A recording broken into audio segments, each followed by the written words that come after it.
us. Shifting focus to that big breaking news that is now coming in. It's official. N. Srinivasan has been confirmed as the chairperson of the International Cricket Council. This is the ICC. A 52-member ICC council approved amendments to ICC's rules to make Srinivasan its chief.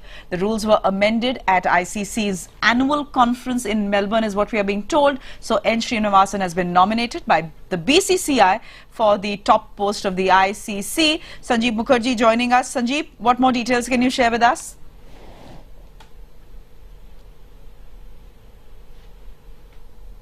Sanjeev, if you can hear me, I'm all right.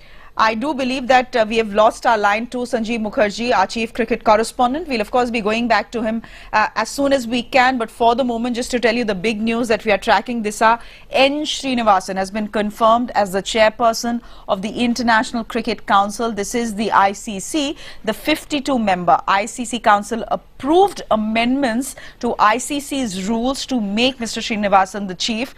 The rules were amended, we believe, at the ICC annual conference in Melbourne.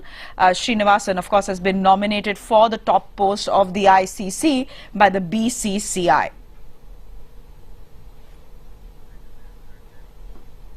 As we try and connect to our correspondent Sanjeev Mukherjee, just to get you this big breaking news, if you're just about joining us, N. Srinivasan has been confirmed as the chairperson of the ICC. An amendment was required for him to do that. Sanjeev Mukherjee now back on the phone line with us. Sanjeev, what more details can you share with us? Well, basically, it's very, very clear that Mr. N. Srinivasan, in spite of whatever legal hassles and the troubles he's facing within India, is actually the supremo of all-powerful supremo of cricket administration as far as his position in the ICC is concerned. It seems that the ICC board members, particularly the English Cricket Board, the Australia Cricket Board, have sort of cocked a snoop at whatever is going on with regards to the proceedings of the Mudgal Commission inquiry into the IPL corruption case, and the fact that Mr. Srinivasan's name was among one of the 13 names. But that seems to have been absolutely, totally disregarded by the ICC, and well, they have their own reasons, because there's nothing in their constitution which directly could bar Mr. Srinivasan from becoming the chairman till he's found guilty. So on that count, yes, Australia, it's a happy club. It's a cozy club has come out in the open. Australia, England, and in the BCCI, of course, forming this triple alliance, if I could call it, and they will be ruling world cricket, and Mr. Srinivasan will now have absolute dominance, or rather absolute sway over anything to do with administration of international cricket. Sanjeev, also I believe that the 52-member ICC Council approved amendments to ICC's own rules to make Mr. Srinivasan the chief. What were these rules that needed to be amended? Well, this has been coming for the last 6 months, because these were proposals which were brought to light in front of the Chief Executive Board meeting, which was held about 6 months back. And although there were a few members who were not really eager to push through with these amendments to enable a chairman to have the sole power of anything to do with the administrative side of cricket, and of course having direct control over the ICC finances, these were really pushed for hard by BCCI, because the BCCI lobbied hard and said that in fact, the BCCI actually gave a real threat that if we look at international cricket without the BCCI, without Indian cricket, your revenues goes down by so and so %. So if you do not listen to us, we will be forced to take a step. And of course, they had two great allies in the English Cricket Board and the Australian Cricket Board, who literally played into BCCI's hands.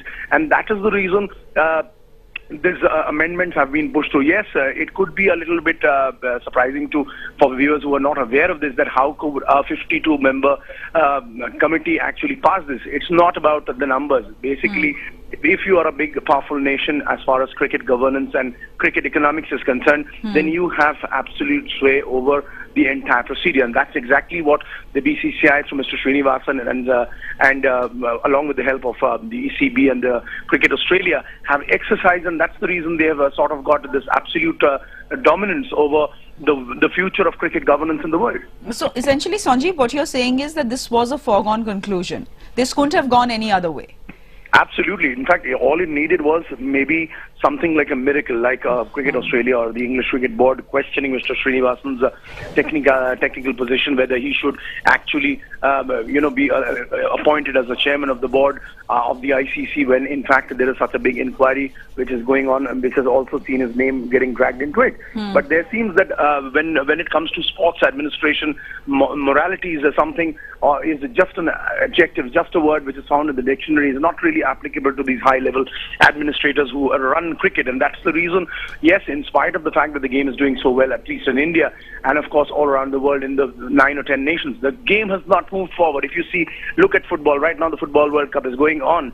Over the last 100 years, FIFA has taken it from just a 10 to 15 nation sport to now a sport which has 207 nations enlisted. Sure. ICC has more than 140 nations enlisted. How many do we know about? How many do we watch on TV? 10 or 11. So that's where the answer lies. They want to keep all the control in their own hands, and it could have very serious ramifications. Because one of the main points, points which needs to be highlighted at this point of time is that there will be changes made into the way anti-corruption procedures and governance is, followed up within the ICC. Sure. The anti-corruption chairman is supposed to report directly to the new chairman of ICC, who in this case is Mr. Srinivasan, who himself is facing an anti-corruption inquiry. So That's where right. does it leave the ordinary cricket fan? Shanji, it's a question I'm going to take to Kirti Azad. Where does this leave the ordinary cricket fan? Kirti Azad, you've been a former cricketer yourself. Any surprises that Mr. Srinivasan has been confirmed as the chairperson of the International Cricket Council? This was a foregone conclusion. No, I'm not surprised at all.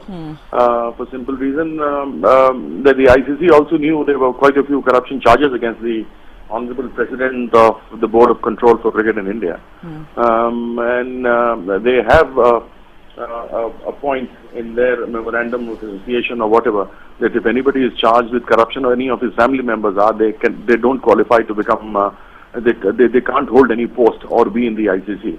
But unfortunately, the Britishers had this rule: you show me the man, I'll show you the rule. Now the BCCI dictates terms and says, you show me the man, I'll show you the rule. And ICC in fact went on to amend that one particular rule to accommodate Mr. Srinivasan. What does this mean for the ICC, and what does this mean for the BCCI, Kirti, in your opinion?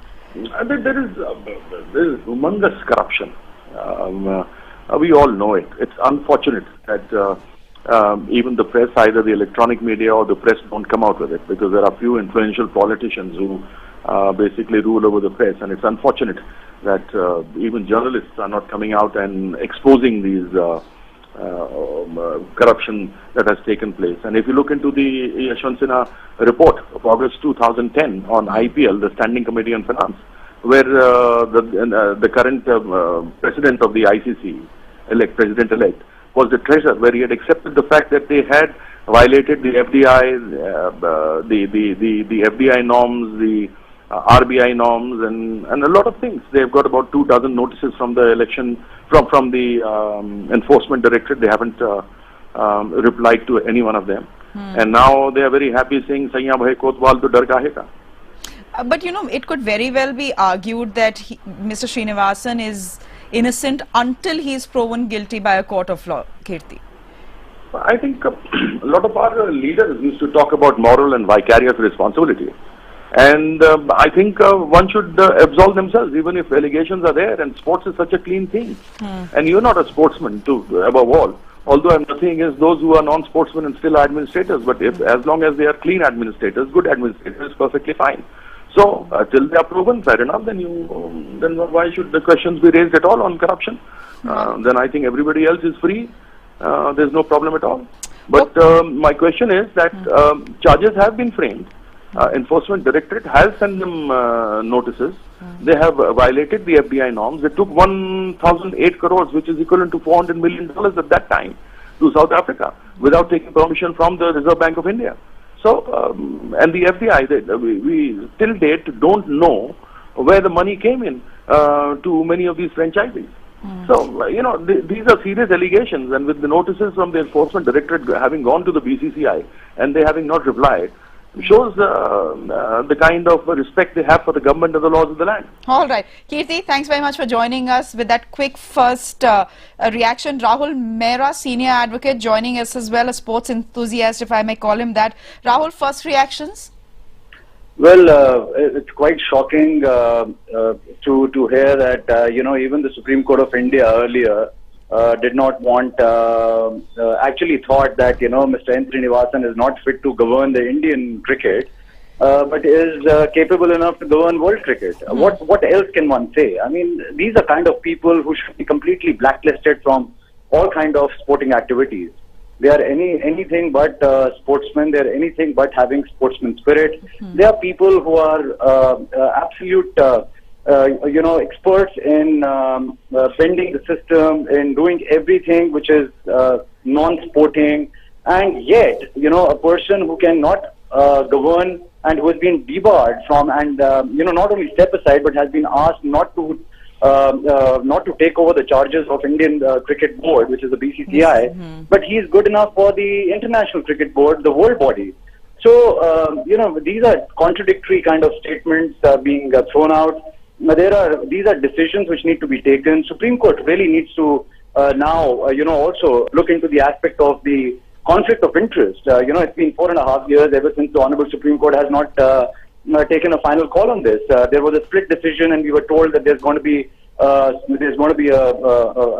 larger bench which is going to be formed on this issue. But there has been again the Indian legal system, the way it proceeds. It's so slow and dogmatic that people finish their tenures, people rule the roost, and decisions are yet not taken. Yes, there has been a glimmer of hope in the form that the Honorable Supreme Court has taken a firm step as far as the domestic cricket and Indian cricket was concerned. But a lot needs to be done as far as Srinivasan at the international level is concerned, because it can't be that somebody who can't govern Indian cricket is worthy enough to govern international cricket. All right. You've put your point forth very forcefully. Thank you very much, Rahul, for joining us with that first reaction. It's now official. N. Srinivasan will be taking over as the chairperson of the International Cricket Council.